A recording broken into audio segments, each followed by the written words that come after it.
Hello everyone, welcome back to my channel. तो आज हम चरक उत्तरार्ध की बात करेंगे, जो कि बीएमएस थर्ड ईयर का सब्जेक्ट है। तो उसके उसमें 3 स्थान बताए गए हैं चरक उत्तरार्ध में: चिकित्सा स्थान, सिद्धि स्थान और कल्प स्थान। चिकित्सा स्थान में 30 अध्याय का वर्णन किया गया है, सिद्धि स्थान में 12 अध्याय और कल्प स्थान में भी 12 अध्याय का वर्णन किया गया है। तो चरक चिकित्सा स्थान का जो प्रथम अध्याय है उसका नाम है रसायन अध्याय। ठीक है, उसमें रसायन के बारे में बताया गया है। तो हम सबसे पहले स्टार्ट करते हैं। जो रसायन अध्याय है, रसायन और वाजीकरण, तो चिकित्सा स्थान के रसायन और वाजीकरण फर्स्ट सेकंड 2 चैप्टर हैं। ठीक है, जो रसायन अध्याय है उसके 4 पाद हैं। ठीक है, रसायन पाद की ट्रिक। ठीक है, हम रसायन पाद की ट्रिक देखते हैं। रसायन पाद की ट्रिक क्या है? आपका। ठीक है, रसायन पाद की ट्रिक है आपका। आपका से हम क्या याद करेंगे? ए से अभ्याम्लकीय, पी से प्राणकामीय, के से कर प्रचीतीय, ए से आयुर्वेद समुत्थानीय। ठीक है, तो इससे ट्रिक है आपका, तो उससे याद रखिएगा। ठीक है, आगे आ जाते हैं हम। अब आपका जो अभ्याम्लकीय है उसमें जो फर्स्ट चैप्टर है, ठीक है, रसायन पाद का जो फर्स्ट पाद है उसमें 6 योग बताए गए हैं। ठीक है, ये इंपॉर्टेंट है पीजी के लिए। पूछ लेते हैं कि अभ्याम्लकीय में कितने योगों का वर्णन किया गया है, तो 6 योग बताए गए हैं। प्राणकामीय में 37 योग बताए गए हैं। कर प्रचीतीय में 16 योग का वर्णन किया गया है और आयुर्वेद समुत्थानीय में 12 योगों का वर्णन किया गया है।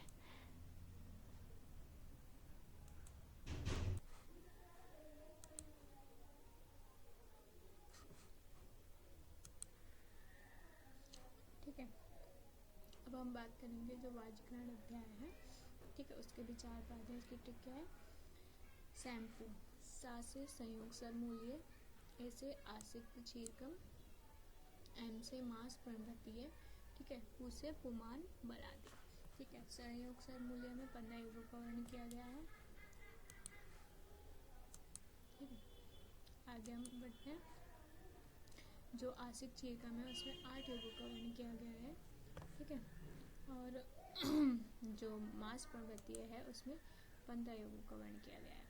ठीक है, और पुमानजात वलादिक में 12 योग का वर्णन किया गया है। तो अब स्टार्ट करेंगे हम हमारा रसायन अध्याय का फर्स्ट पार्ट। ठीक है, अभ्याम्लकीय रसायन पादपम। ठीक है, क्या नाम है इसका? अभ्याम्लकीय रसायन पादपम। ठीक है, इसका हम स्टार्ट करते हैं।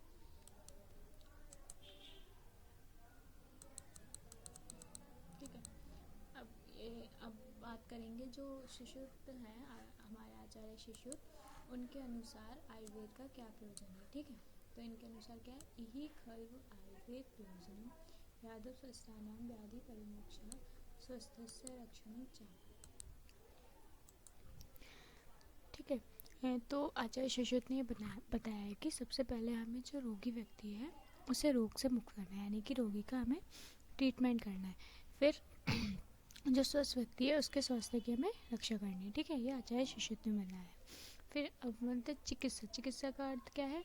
रोग निवृत्ति जनक व्यापार है। चिकित्सा का अर्थ क्या है? रोग निवृत्ति जनक व्यापार, अर्थात जिस व्यापार से रोग उत्पन्न ना हो या जिस व्यापार से उत्पन्न रोग शांत हो जाए उसे चिकित्सा कहते हैं। तो उन्होंने बताया कि कोई भी कर्म कर रहे हैं हम जिससे हमारे क्या है, रोग उत्पन्न ना हो, या फिर जो रोग उत्पन्न हो गए हैं वो शांत हो जाए, उसे ही हम चिकित्सा बोलते हैं। ठीक है, आगे बढ़ते हैं हम। भैसज प्रकरण। अब भैसज क्या है? ठीक है, अब यहाँ पे बताया भैसज यानी कि औसत। भैसज के पर्याय बताए, तो कौन कौन से? चिकित्सितम, व्याधिहरम, पथ्यम, साधनम, औषधम, प्रायश्चितम, प्रशमनम, प्रकृति स्थापनम, हितम, विद्यात भैसज माने। ठीक है, भैसज के पर्याय बताए, इंपॉर्टेंट है। 9 पर्याय हैं। कौन कौन से? चिकित्सित, व्याधिहर, पथ्य, साधन, औषध, ठीक है, प्रायश्चित, प्रशमन, प्रकृति स्थापन और हित। ये 9 औषध के या भैसज के पर्याय बताए। चिकित्सित क्यों बोला है? तो चिकित्सित बोला है रोगों को दूर करने वाला होने के कारण उसे चिकित्सित बोलते हैं। व्याधिहर यानी कि व्याधि को हरण करने वाला, ठीक है, इसलिए व्याधिहर बोलते हैं। पथ्य, पथ्य क्यों बोलते हैं? जो पथ मार्ग यानी कि स्रोतों के लिए हितकर हो या स्वास्थ्य के जो नियम है उनके विरुद्ध ना हो, उसे पथ्य बोलते हैं। साधन, अब जो वैद्य है वो औषध के द्वारा ही रोग की चिकित्सा करता है, ठीक है, तो हो जाएगा, इसलिए साधन बोला गया है। औषध, औषध के बोलते हैं औषधियाँ व्याधि में हितकारी होती हैं, ठीक है, इसलिए औषध बोला गया है। आगे चलते हैं। प्रायश्चित, प्रायश्चित क्यों बोला गया है? कि हम जो भी पाप कर्म या शुभ या अहित का कार्य करते हैं उससे ही दुख उत्पन्न होता है, और आपको पता ही होगा कि आयुर्वेद में दुख को ही रोग बोलते हैं, ठीक है, तो उसे दूर करने के लिए जो उपाय किया जाता है उसे प्रायश्चित कहते हैं, ठीक है।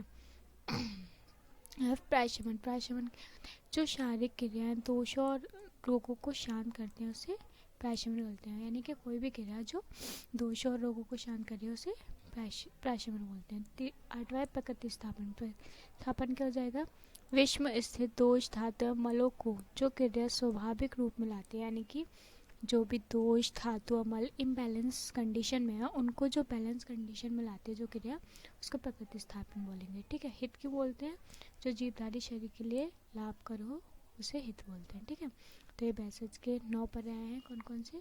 चिकित्सित, व्याधिहर, चिकित्सित, व्याधिहर, पथ्य, साधनम, औषध, प्रायश्चित, प्रायशमन, प्रकृति स्थापन और हित, ठीक है, इंपॉर्टेंट है, याद रखिएगा। आगे चलते हैं।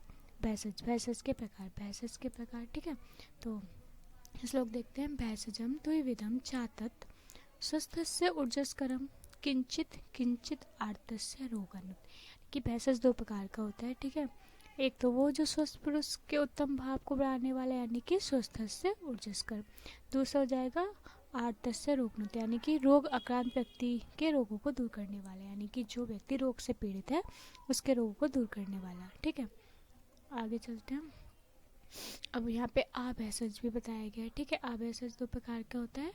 आभैसजम द्विविधम वादनम सानुवादनम, यानी कि आभैसज 2 प्रकार का होता है, वादन और सानुवादन, ठीक है। अब वादन, वादन क्या हो जाएगा? जो तत्काल कष्ट उत्पन्न करे, ठीक है, या अल्प उपद्रव करे, तो वादन क्या हो जाएगा? जिसको भी हम ले रहे हैं और वो क्या कर रहा है? तत्काल कष्ट उत्पन्न कर रहा है और अल्प उपद्रव उत्पन्न कर रहा है, उसे हम बोलेंगे वादन, ठीक है, ये ध्यान रखिएगा। जैसे विष शब्द प्राण घातक होता है। दूसरा हो जाएगा सानुवादन, यानी कि जो कालांतर में उत्पन्न होता है उसे सानुवादन कहते हैं। जैसे कि जो हम ले रहे हैं लेकिन वो इमीडिएट एक्शन नहीं दिखा रहा, ठीक है, उसको बहुत टाइम के बाद हमें पता चल रहा है कि वो कोई उपद्रव या कोई कॉम्प्लिकेशन, ठीक है, उत्पन्न कर रहा है, तो हो जाएगा सानुवादन। जैसे दूषी विष सेवन कर लेने पर कालांतर में चिरकारी कष्ट होता है, ठीक है। आगे आ जाते हैं।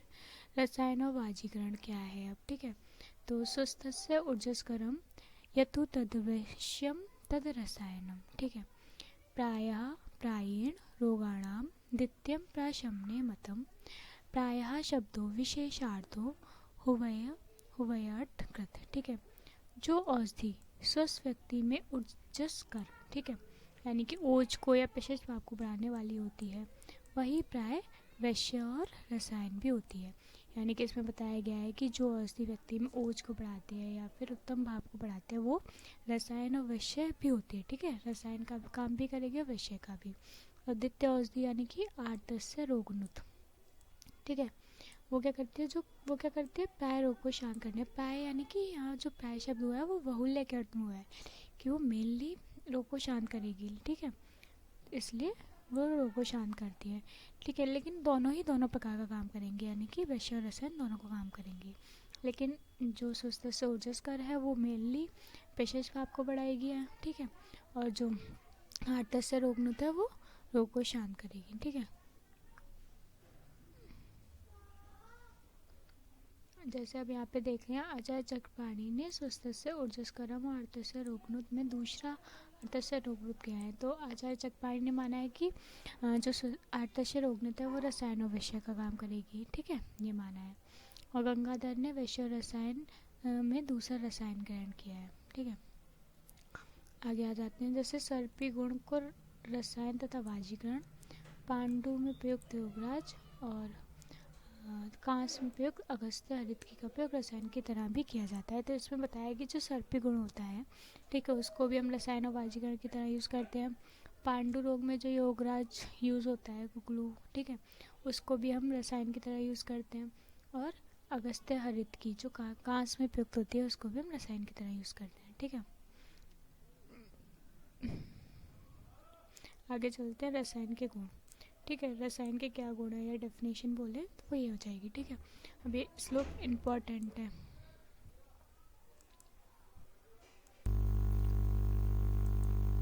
ठीक है, तो रसायन के गुण, ये वाला श्लोक जो है वो बहुत इम्पॉर्टेंट है, तो आप सभी याद कर लीजिएगा अगर हो सके तो। सॉरी। तो दीर्घम आयुआ स्मृति मेधा आरोग्यम तरुणम भया प्रवावर्ण स्वरोदार्य देह इंद्रिय बलम परम वाक् सिद्धिम प्रणति कांति लभते न रसायनात् लाभ उपायो ही शस्त्रानाम रसादीनाम रसायनम। ठीक है, तो अब यहाँ पे दीर्घम आयु यानी कि दीर्घ आयु की प्राप्ति, स्मृति, मेधा, आरोग्य, तरुण यानी कि यंगनेस रहेगी। ठीक है, प्रवाह, वर्ण, स्वरो आदर यानी कि स्वर कैसा होगा, वाणी का उतार होना यानी कि अच्छा होना। ठीक है, देह इंद्रिय बलम परम यानी कि देह और इंद्रियों में बल होगा। ठीक है, वाक सिद्धि, प्रणति यानी कि वो जो भी कहेगा वो सिद्ध हो जाएगा। ठीक है, कांति लभते ना रसायनात्, यहाँ पे ना का जो मीन है, ठीक है, वो मनुष्य है। ठीक है, लाभ उपायो ही शस्त्रानाम रसादीनाम रसायन, रसायन भेषज का सेवन करने से मनुष्य दीर्घ आयु, स्मरण शक्ति, मेधा, आरोग्य, तरुण अवस्था, प्रवाह, ठीक है, वर्ण, स्वर, ठीक है, देह और इंद्रियों में उत्तम बल की प्राप्ति, वाक सिद्धि, ठीक है, प्रणति यानी कि नम्रता, ये भी ध्यान रखना है कि प्रणति का मतलब क्या है, नम्रता, कांति यानी कि ग्लो, इन सभी गुणों को प्राप्त करता है। ठीक है, रसायन की अगर परिभाषा देखें तो उत्तम रस आदि धातु को प्राप्त करने का जो उपाय है उसे रसायन कहते हैं, यानी कि रस आदि धातु है जिससे प्राप्त हो, जिससे वो एक बैलेंस कंडीशन में बने, अच्छे से बने। ठीक है, तो उत्तम रस आदि धातु को प्राप्त करने का जो उपाय है उसे रसायन कहते हैं। ठीक है, ए बी एक शारंगधर ने, आचार्य शारंगधर, जो उन्होंने डेफिनेशन दी है, रसायनम तज रसायनम चा तज गेयम यज्ज जरा व्याधि नाशनम, यानी कि जो जरा और व्याधि को दूर करने वाला हो, ठीक है, उसे रसायन कहते हैं।